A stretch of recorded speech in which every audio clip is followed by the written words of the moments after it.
अच्छा जी, तो हम ECD4 पढ़ रहे थे और ECD5 भी हम पढ़ेंगे। ठीक हो गया जी। ECD4 में हम यहाँ तक पहुँच गए थे जब लास्ट हमारा लेक्चर डिस्कनेक्ट हो गया। कहाँ पहुँच गए थे? यहाँ पहुँच गए थे। हम एक एग्जांपल सॉल्व कर रहे थे जिसमें R in 1 किलो ओम था, C1 1 माइक्रोफैरड और RS 0 ओम, और वो एक कॉमन एमिटर बेस्ड, जिसको हम सॉल्व करें, वो एक कॉमन एमिटर बेस्ड एम्पलीफायर था। ठीक है, जो कि ऐसे दिखता है।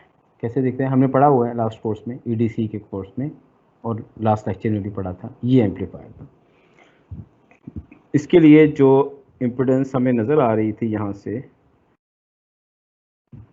By looking into the base, वो R in होती है। तो R in हमें गिवन है और C1 भी गिवन है।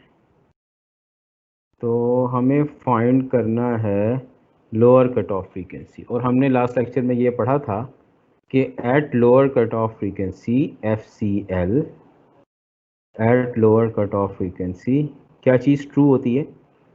At lower cut off frequency क्या ट्रू होता है? ये ट्रू होता है कि XC R in के इक्वल होता है। ये हमने पढ़ा था कि XC R in के इक्वल होता है, और ये फिर हमने यहाँ से एक एक्सप्रेशन भी डिराइव किया था कि FCL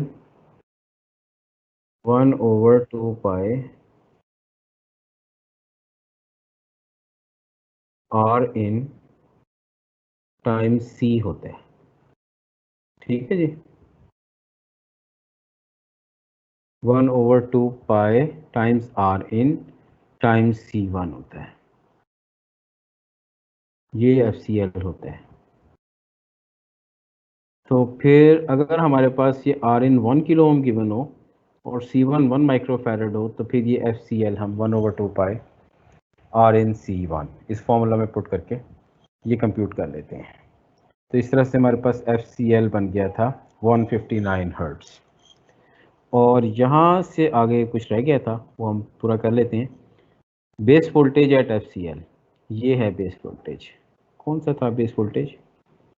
हमने लास्ट लेक्चर में पढ़ा था V बेस होता है ये voltage at the base terminal of the amplifier, ये होता है V बेस, बेस वोल्टेज।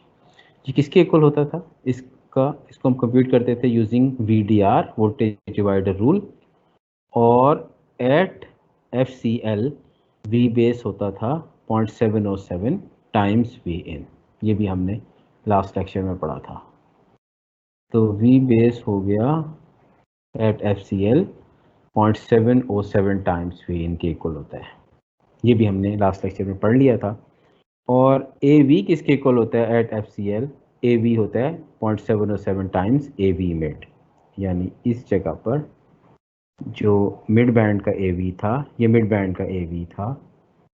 तो जो AV हमारे पास होता है एट FCL, वो 0.707 होता है। ये ऐसे है लाइन, तो वैसे तो बहुत अच्छी लाइन लग नहीं रही। हाँ, रेस कर देते हैं। बहुत अच्छी लाइन नहीं लग रही, मैं दोबारा कोशिश करता हूँ।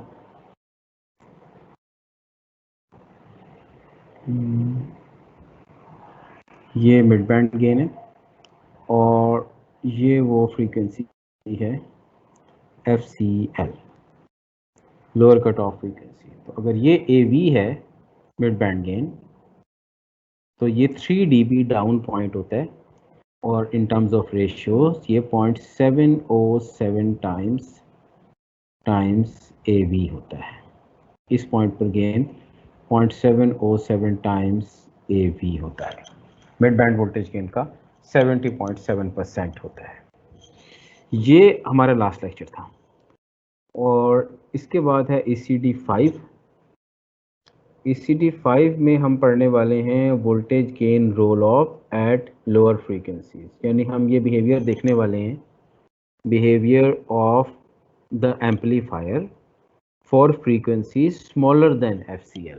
FCL से भी छोटी फ्रीक्वेंसी, यानी ये FCL फ्रीक्वेंसी है, इससे भी छोटी फ्रीक्वेंसीज के ऊपर क्या होगा, इससे भी छोटी फ्रीक्वेंसीज के ऊपर क्या होने वाला है, क्या होगा, नज़र तो आ रहा है कि गेन डिक्रीज होता है। नहीं, हम इससे छोटी फ्रीक्वेंसीज को अगर ट्राई करें, FCL से भी छोटी फ्रीक्वेंसीज को ट्राई करें, तो ये नज़र तो आ रहा है कि गेन डिक्रीज होता है।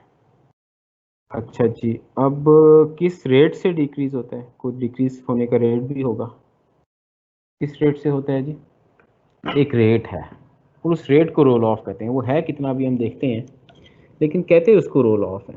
Roll off, roll off, roll होके गिरना, रोल होकर नीचे गिरना, रोल होकर नीचे गिरना, ठीक है, ये होता है रोल ऑफ। ये सारा जो है ये रोल ऑफ है। छोटी फ्रीक्वेंसीज के ऊपर गेन रोल होकर नीचे गिर जाता है, जो कि अच्छी बात नहीं है। हमने लास्ट लेक्चर में ये बात की थी कि इसका नीचे गिर जाना अच्छी बात नहीं है।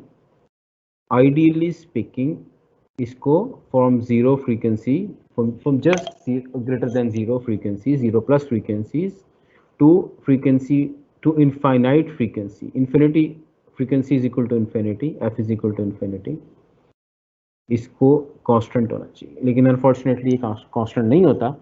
लोअर फ्रीक्वेंसीज के ऊपर भी ये स्मॉल हो जाता है, और अगर हम इसको हायर फ्रीक्वेंसीज पर ट्राई करें तो भी ये स्मॉल हो जाता है। हम देखेंगे, वो हमें पता है कि वो जो हायर फ्रीक्वेंसीज के ऊपर इसका रोल ऑफ है, वो एक्सटर्नली कनेक्टेड कैपेसिटर्स, यानी कपलिंग और बाईपास कैपेसिटर्स की वजह से नहीं होता, बल्कि वो इंटरनल कैपेसिटर्स की वजह से होता है। लेकिन ये रोल ऑफ हमारे एक्सटर्नली कनेक्टेड कैपेसिटर्स की वजह से होता है। अच्छा जी, तो अगर हम, अब बात ये हो रही थी कि किस रेट से डिक्रीज होता है।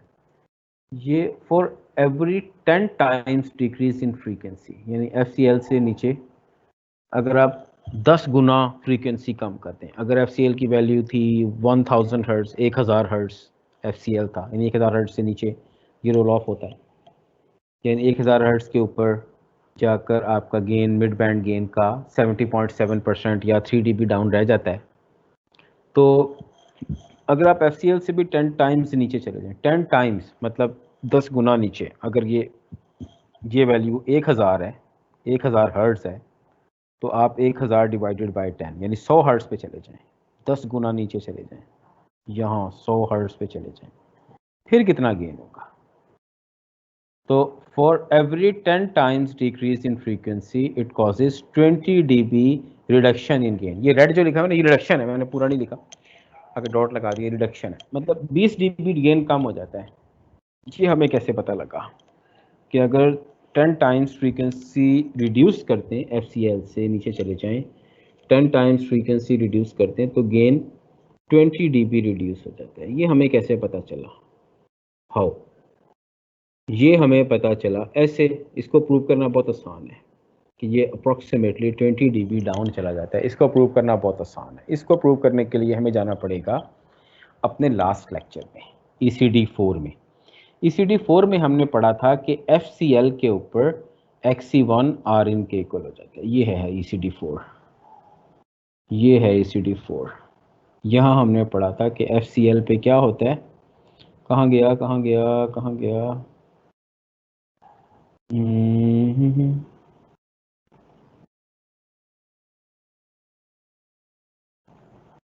ये हमने पढ़ा था कि एट FCL XC1 Rin के इक्वल हो जाता है, और फिर उस टाइम पर गेन रह जाता है 3 dB डाउन, यानी 70.7% ऑफ मिड बैंड गेन।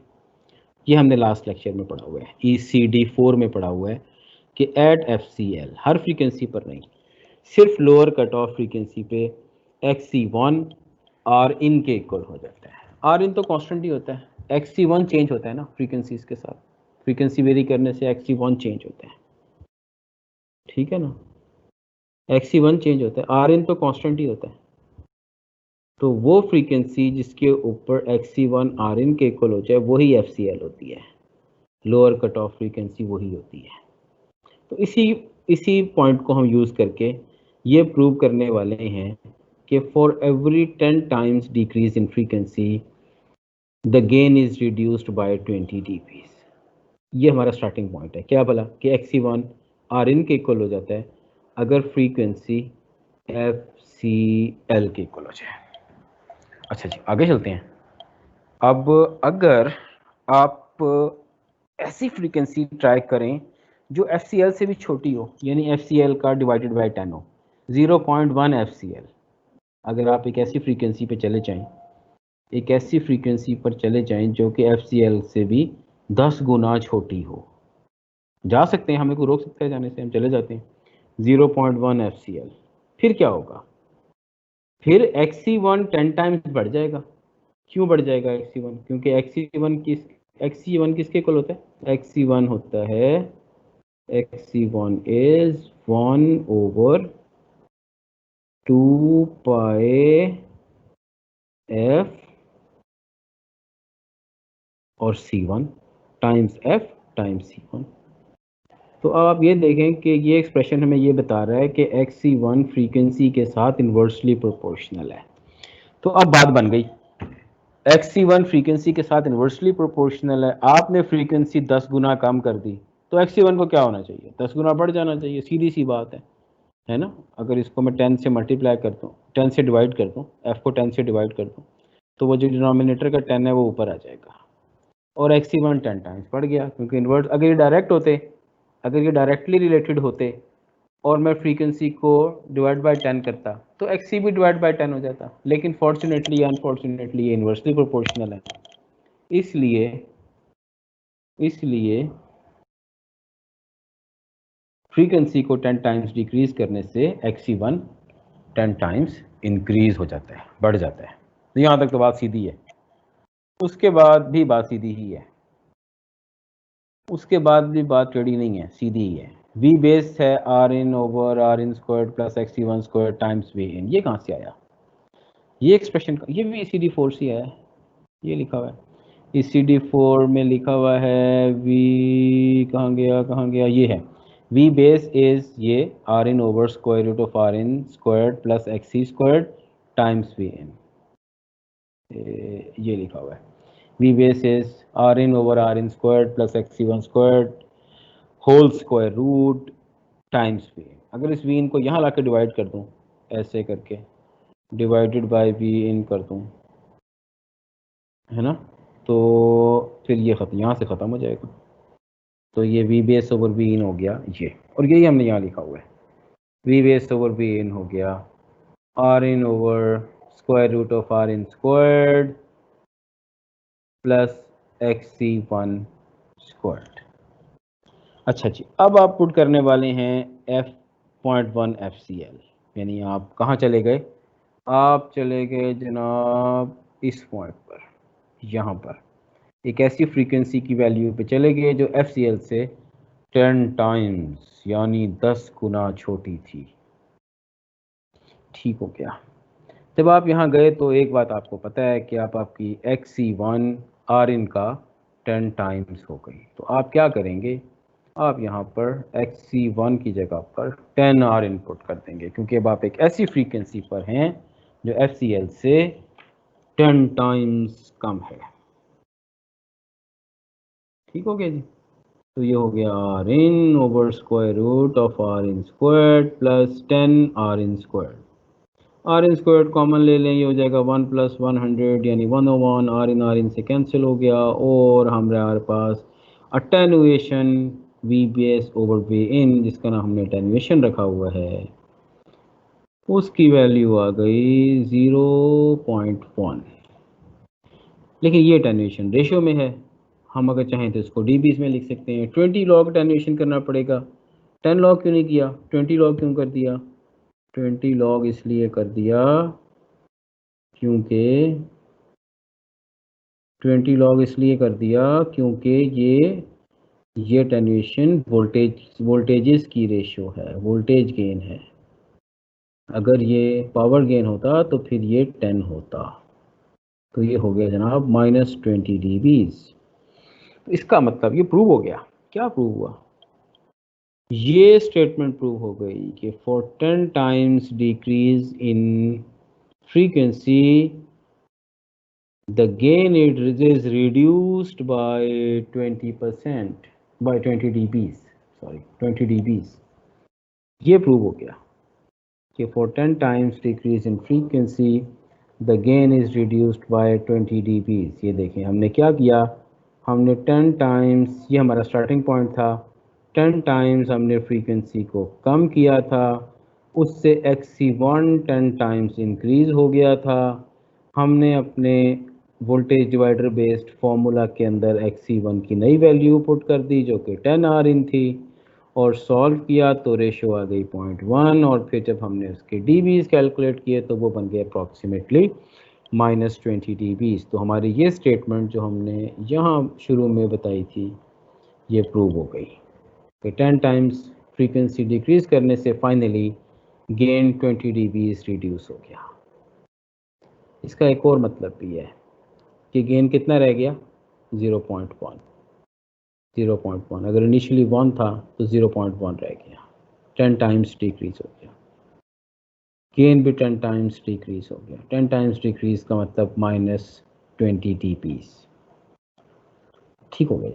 तो 10 times change in frequency, for 10 times change in frequency attenuation decreases by 20 dBs। तो डीकेड किसको कहते हैं? डीकेड कहते हैं अगर आप फ्रीक्वेंसी के एक्सिस के ऊपर, ये आपका फ्रीक्वेंसी का एक्सिस है, इस एक्सिस के ऊपर आपने बहुत सारी वैल्यूज़ ऑफ फ्रीक्वेंसी प्लॉट की हुई हैं।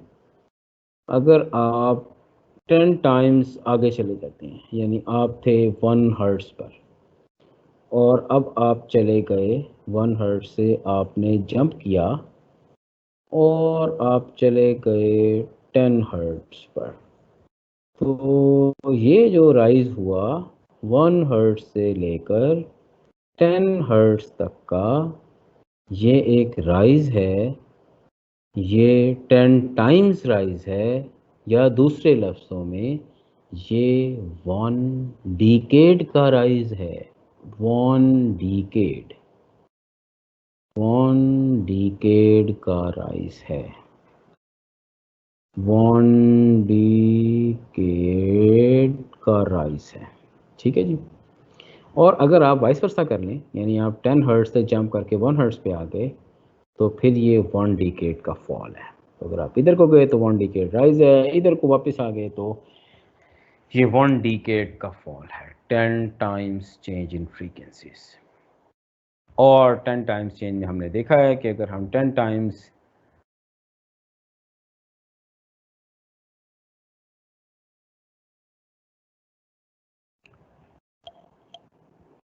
और हमने ये देखा है कि अगर हम 10 टाइम्स फ्रीक्वेंसी को डिक्रीज कर दें तो गेन 20 dBs डिक्रीज हो जाता है। ठीक है जी। अच्छा जी, ये एक बोडे प्लॉट है, बोडे प्लॉट। इसको बोडे प्लॉट भी बोलते हैं। बोडे का मतलब क्या होता है? बोडे प्लॉट एक ऐसे प्लॉट को कहते हैं जिसमें आपने एक्स एक्सिस के ऊपर फ्रीक्वेंसीज प्लॉट की हैं और वो एक लॉगरिथमिक स्केल है। लॉगरिथमिक स्केल है, वाई एक्सिस आपका लीनियर स्केल है। लॉगरिथमिक का क्या मतलब है? लॉगरिथमिक का मतलब ये है कि आपने फ्रीक्वेंसी का लॉग कंप्यूट किया और फिर उस लॉग की वैल्यू को आपने यहाँ एक्स एक्सिस के ऊपर प्लॉट कर दिया। अब सवाल ये पैदा होता है कि आप एफ क्यों नहीं प्लॉट करते, आप लॉग ऑफ एक्स क्यों, लॉग ऑफ एफ क्यों प्लॉट करते हैं? ये मैंने बताया हुआ है अपने रिकॉर्डेड लेक्चर के अंदर भी बताया हुआ है कि इसकी ज़रूरत इसलिए है कि हमने एक बहुत लार्ज रेंज ऑफ फ्रीक्वेंसीज़ को ट्राई करना है। लार्ज रेंज ऑफ फ्रीक्वेंसीज़ जो कि एक्सटेंड करती हैं from 1 hertz, from 1 hertz to may be 1 million hertz, यानी 1 मेगा हर्ट्ज़। सपोज कर लें 1 हर्ट्ज़ से लेकर 1 mega hertz, 10 to the 6 hertz को हमने ट्राई करना है। अगर हम इसका एक लीनियर स्केल बनाएं और लॉ कंप्यूट ना करें, लीनियर स्केल बनाएं, तो 1 हर्ट्ज यहाँ होगा, 2 यहाँ होगा, 3 यहाँ होगा और 10 यहाँ होगा, 10 यहाँ होगा। अच्छा जी, उसके बाद आगे चलते हैं। 11 कहाँ होगा? यहाँ।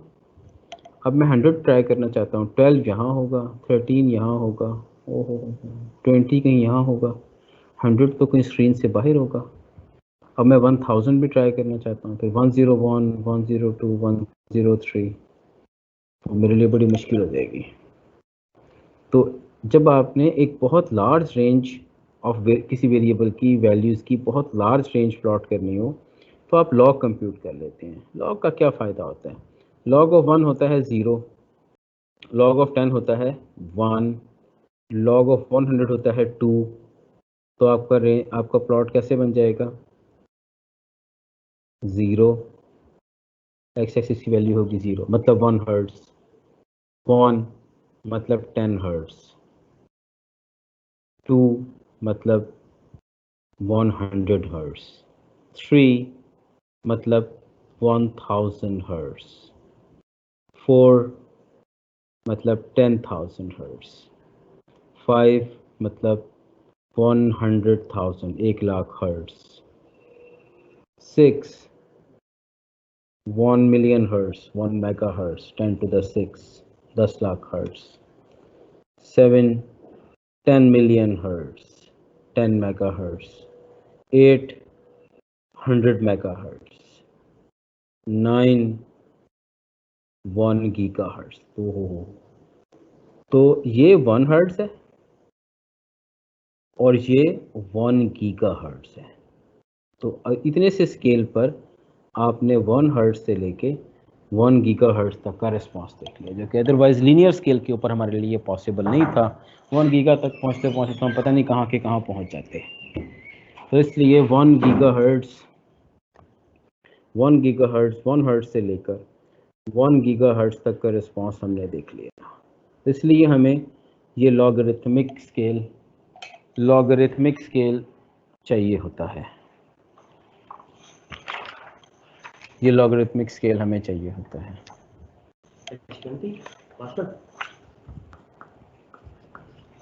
हाँ 11-20 पे क्लास में। अच्छा आप 11-20 पे। मुझे तो सिर्फ पासवर्ड ही चाहिए बस।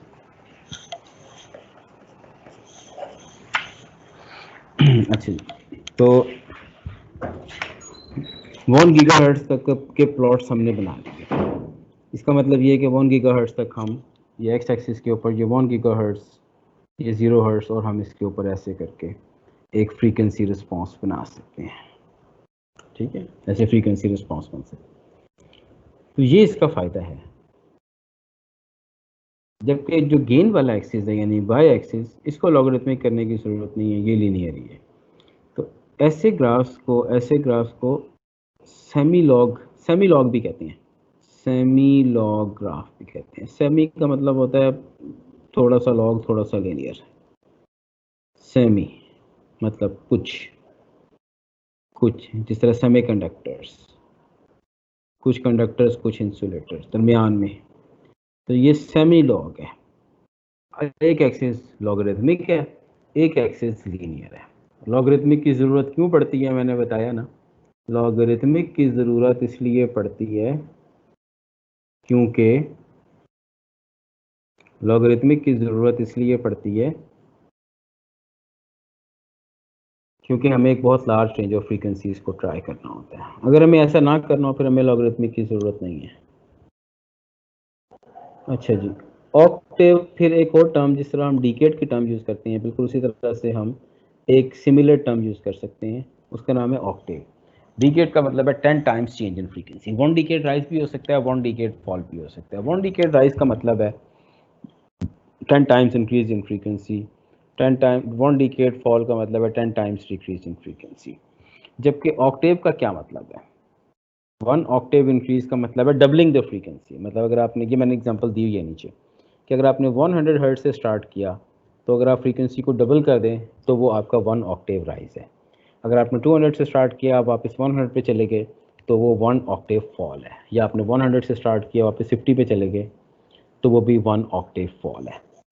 तो अगर आप आधा कर दें तो वो 1 ऑक्टेव फॉल इन फ्रीक्वेंसी है, डबल कर दें तो 1 ऑक्टेव राइज इन फ्रीक्वेंसी है।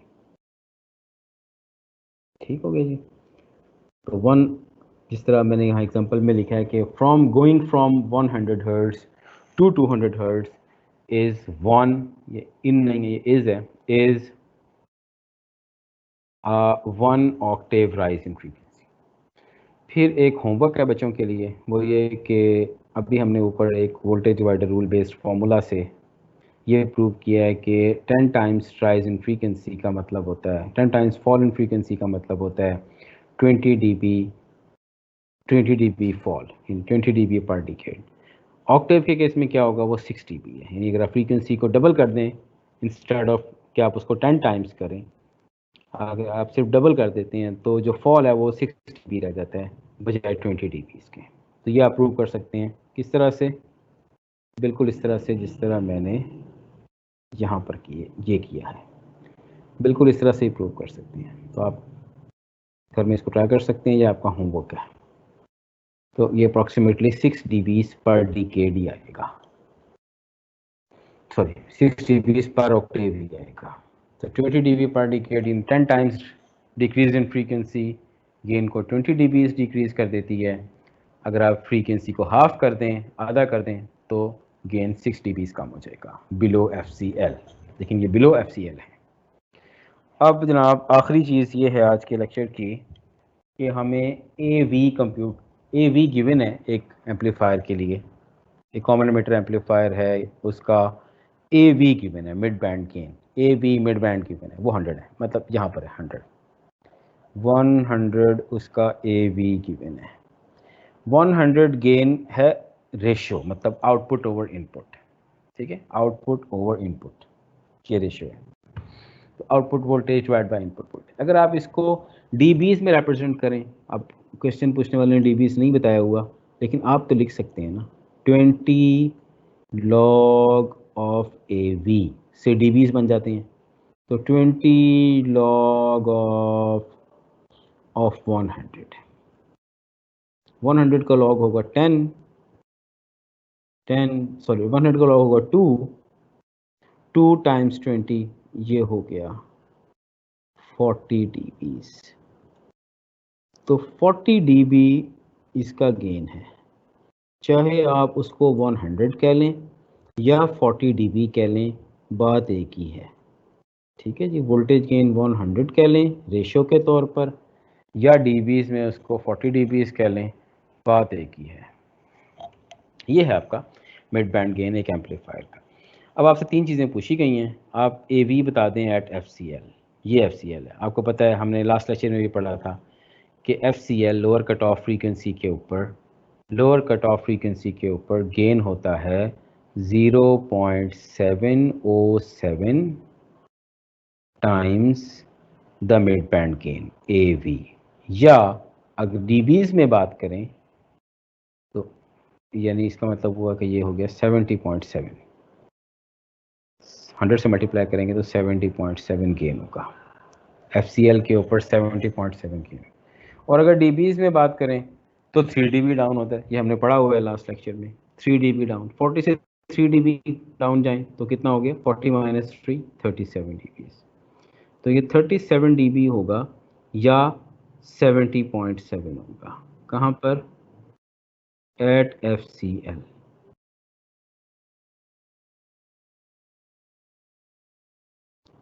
एट FCL ये होगा 70.7 या 37 dB, क्योंकि 3 dB डाउन होता है। तो 300 में से 3 dB माइनस, सॉरी 40 dB में से 3 dB माइनस करेंगे तो वो गया 37 dB। 3.7 लिख दिया मैंने, 3.7 नहीं 37 dB। अच्छा अच्छा, अब AV एट इसके लिए हमें FCL पता होना जरूरी है। FCL भी गिवन है 1 किलो हर्ट्ज, 1000 हर्ट्ज, 1000 हर्ट्ज। और हमें ये पता है कि अगर हम FCL से 10 टाइम्स नीचे चले जाएं, 10 टाइम्स नीचे की फ्रीक्वेंसी ट्राई करें, जो कि है 1000 डिवाइड बाय 10 कर दें अगर, तो ये बन जाएगी 100। अगर हम 100 हर्ट्ज के ऊपर चले जाएं तो गेन रह जाता है 6 dB डाउन। यानी 37, सॉरी 140 माइनस 37, 40 माइनस 37 कितना हो गया जी?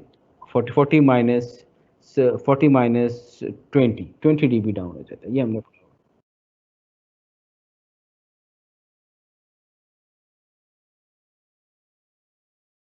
ठीक है। 40 माइनस 20 dB डाउन हो जाता है, ये हमने पढ़ा हुआ है। 20 dB per decade.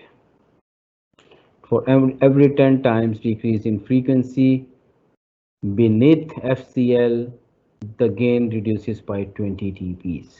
तो जनाब ये कम होके कितना हो गया? 40 dB से कम होके रह गया 20 dB, या रेशो में ये रह गया 100 डिवाइडेड बाय 10, यानी 10 रह गया। 20 dB लिख लें या 10 लिख लें, एक ही बात है। 10 लिख लें या 20 dB लिख लें, एक ही बात है।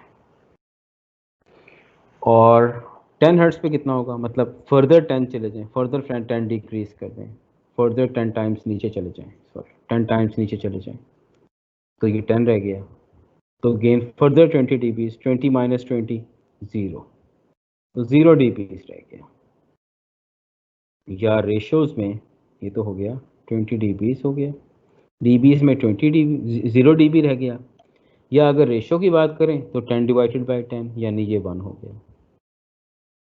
तो इसमें क्या सीखा कि for every 10 times decrease in frequency beneath FCL, gain decreases by 20 dB of the mid band voltage gain.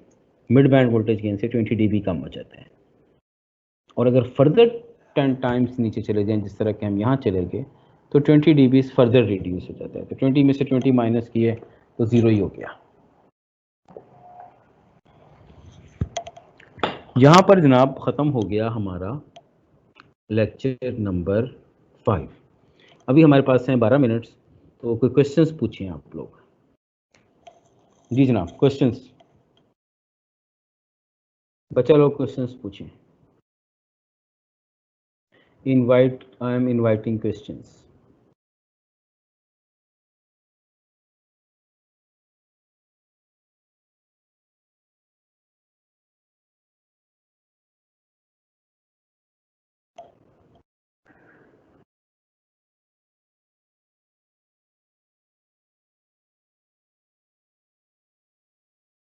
कोई क्वेश्चंस नहीं है? कोई क्वेश्चंस नहीं है?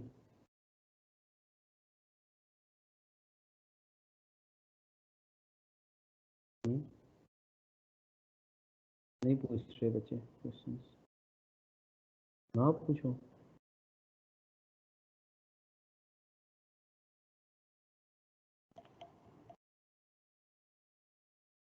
Any questions?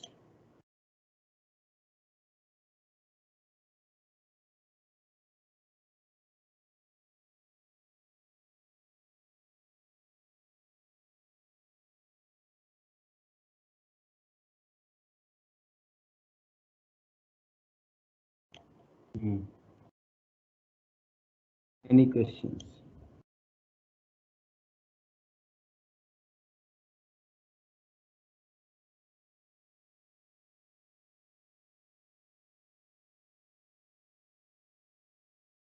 कोई बच्चा क्वेश्चन नहीं पूछ रहा? भाई कोई तो पूछ लो।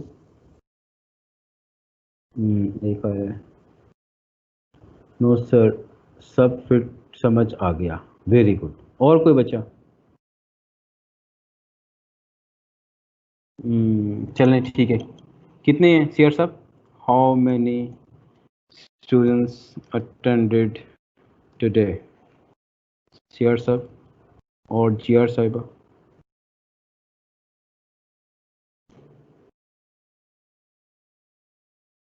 ठीक हो गया।